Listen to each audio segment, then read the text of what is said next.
ఈ మధ్య auto immune డిసీజులు పెరుగుతున్నాయి. సో మన రోగ నిరోధక శక్తి మనకు వ్యతిరేకంగా పనిచేస్తుంది. ఈ విధానం కానీ లేదా ఈ రకంగా వచ్చే వ్యాధులు ఇంకా పెరిగే అవకాశం ఉందని చెప్పి మనకు వార్తలు కనిపిస్తున్నాయి. ఈ మధ్య మనకు సమంత లాంటి యాక్టర్స్ కావచ్చు, మిగతా చాలామంది దీని మీద అవగాహన తేవడానికి ప్రయత్నిస్తున్నారు.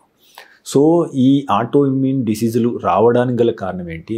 దీన్ని మనం ఎదుర్కోవాలంటే ఏం చేయాలి? రీజన్ అనేది it's still not very clear అండి. Why these autoimmune diseases are coming in అనేది.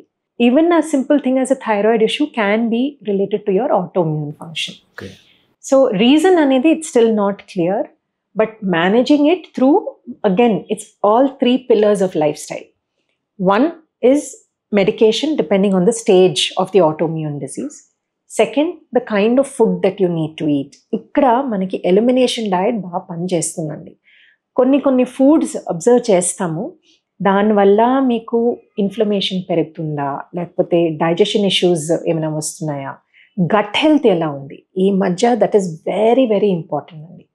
Gut health, how is your gut functioning. So ఇప్పుడు మీరు ఎక్కువ యాంటీబయాటిక్స్ యూజ్ చేస్తున్నారనుకోండి, ఇప్పుడు ఓవర్ ద కౌంటర్ కూడా చాలామంది వెళ్ళి యాంటీబయాటిక్స్ తీసుకుంటున్నారు. దే ఆర్ నాట్ రియలైజింగ్ ఏంటంటే గట్లో ఉన్న బ్యాక్టీరియా కూడా, మంచి బ్యాక్టీరియా కూడా దానివల్ల యూఆర్ లూజింగ్ ఆన్ దెమ్, చనిపోతున్నాయి. So you have to replace them.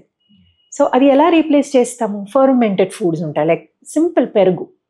So gut health ఎలా ఉంది అది కూడా చూసుకోవాలని. సో దీనికి ఎలిమినేషన్ డయట్ అనేది బాగా పనిచేస్తుంది for any of these autoimmune disorders. So that is what we also practice. ఇప్పుడు యాక్చువల్లీ ఫుడ్ తింటే ఎనర్జీ పెరగాలి, that is the aim of food. But there are so many foods that make you feel lethargic. Why?